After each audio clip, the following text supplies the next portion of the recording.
جس کے لیے ڈی ایس پی سے لے کر ڈپٹی کمشنر تک اس کے ٹھنڈے ڈرائنگ روموں میں ایسے بیٹھے ہوتے ہیں نگاہیں نیچی کر کے جیسے کوئی غلام بیٹھے ہوئے ہوں. اور ایک وہ پاکستان ہے کہ ایک مرغی چوری کی رپورٹ بھی ہو جائے تو بچہ نہ ملے تو اس کے بوڑھے باپ کو پولیس اٹھا کر تالے میں ڈال دیتی ہے اور کہا جاتا ہے کہ یہاں آپ کے خلاف ایک درخواست آئی ہے. میں یہاں اپنی محفل میں ہمارے لیڈر وکلا برادری کے صدر محترم سردار مظہر ظہور خان تنگوانی، ان کے ساتھ جنرل سیکرٹری توسا بار محترم اعظم خان مردانی صاحب کو خوش آمدید کہنا چاہوں گا. اور یہ میرے وہ بھائی ہیں ان کے پیچھے جو میرے نوجوان وکلا حضرات تشریف لا رہے ہیں، یہ مبارکباد کے مستحق ہیں.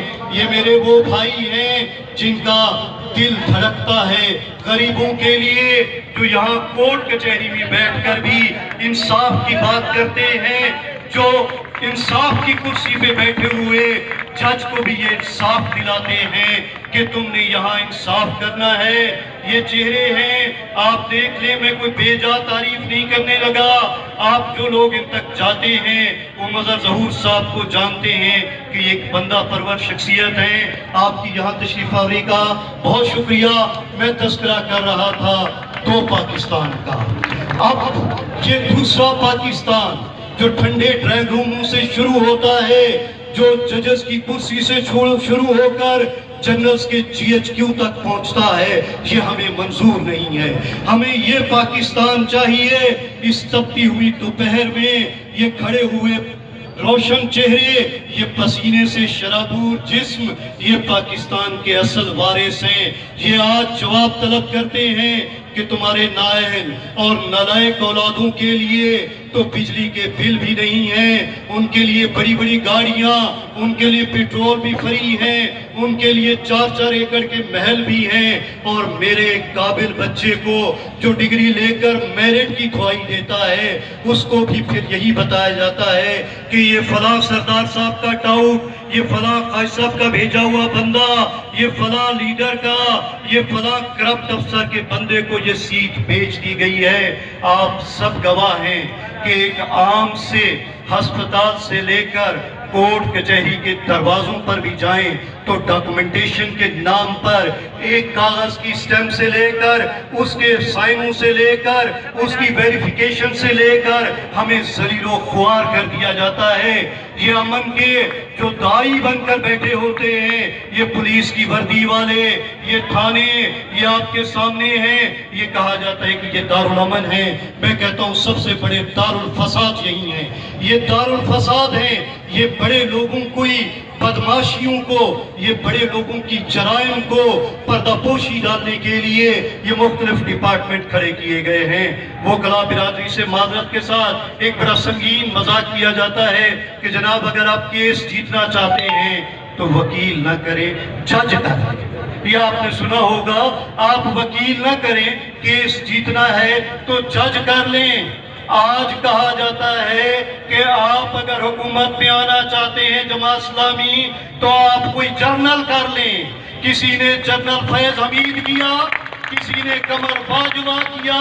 کوئی آپ کے سامنے ہے، کوئی اٹھتا ہے، کوئی بٹھایا جاتا ہے، کسی کو قید خانوں میں ڈالا جاتا ہے، پھر اسے لیڈر بنا کر اس کے سارے جرائم کو دھو کر صاف ستھرا کر کے بتا جایا جاتا ہے کہ آج سے تمہارا نجات دہندہ یہ ہے.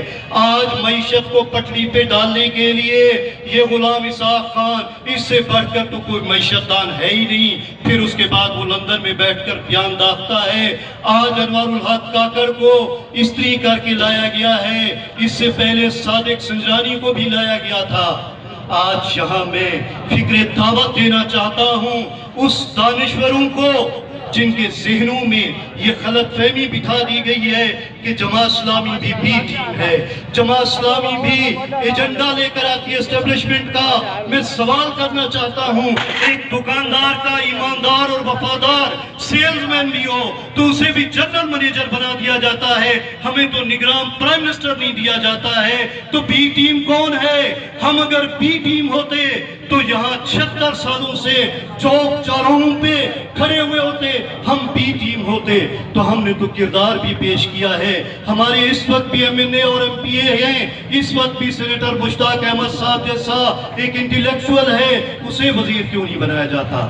ہم کے پی حکومت میں وزیر بھی ہوتے ہیں، ہم کے پی حکومت میں وزیر بھی ہوتے ہیں، ہمیں تو نہیں بتایا جاتا ہے۔ لوگوں گواہ رہنا، آج پھر ایک لیڈر کو جیل کی ٹکسال میں تیار کیا جا رہا ہے کہ چلیں جی پھر جب یہ نہیں مانیں گے تو ہم کہیں گے کہ جناب یہ ہے، یہ جو دوسرا پاکستان ہے، اس کو پہچاننے کی ضرورت ہے۔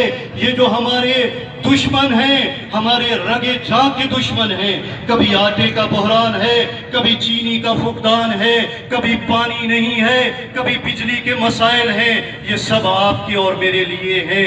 ان کی بجلی کے یونٹ بھی فری ہیں، ان کے کاریں جیپیں بھی فری ہیں، آئی ایم ایف سے قرضہ لیا جاتا ہے ہمارے نام پر، اور یہ بدبخت اسسٹنٹ کمشنر کو اور ڈپٹی کمشنر کو 2-2 کروڑ کی گاڑیاں دی جاتی ہیں۔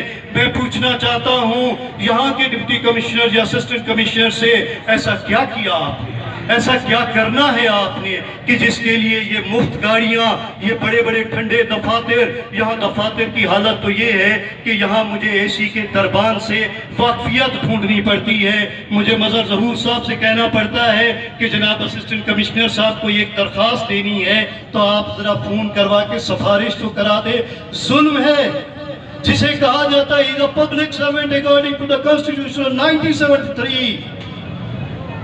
Help this type of system. یہ کوئی سسٹم نہیں ہے جس میں غلام میرے سر پر بیٹھے، جیسے میری سرحدوں کا چوکیدار میرے نصیب کا فیصلہ کرے، میرے مقدر کا فیصلہ کرے، جو مجھے بتائے کہ جو تم نے پہلا جھنڈا اٹھایا ہوا تھا وہ غلط تھا۔ کس نے مجھے لگایا تھا نواز شریف لیڈر ہے؟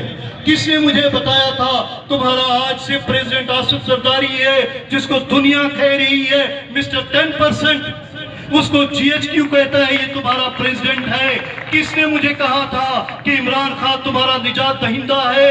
یہ مدینہ کی ریاست کس نے بنانے کے لیے اسے یہ حق دیا تھا؟ یہ 50 لاکھ کی نوکریاں، یہ 1 کروڑ گھر، یہ کہا جانے والا سنگین جملہ کہ اگر پیٹرول کے ریٹ بڑھیں تو تمہارا پرائم منسٹر چور ہے۔ میں پی ٹی آئی والوں کا دل نہیں دکھانا چاہتا، میں ان کے لیڈر کا یہ کلمہ دہرانا چاہتا ہوں کہ اس نے کہا تھا کہ لوگوں یاد رکھو جب پیٹرول کے بل بڑھ جائیں تو پھر پرائم منسٹر چور ہوتا ہے۔ فیصلہ تم لوگ کرو، یہ آپ لوگوں نے سوچنا ہے۔ ویسے سوچنے کی بات تو یہ بھی ہے کہ پھر کب تک، اب نہیں تو پھر کب؟ اور جماعت اسلامی وہ حل ہے، یاد رکھیے گا یہ میری آواز نہیں ہے، نوشتہ دیوار ہے، یہ پاکستانیوں کی تقدیر ہے کہ اگر اپنا مقدر بدلنا چاہتے ہو تو پھر جماعت اسلامی کے ساتھ کھڑے ہونا ہوگا۔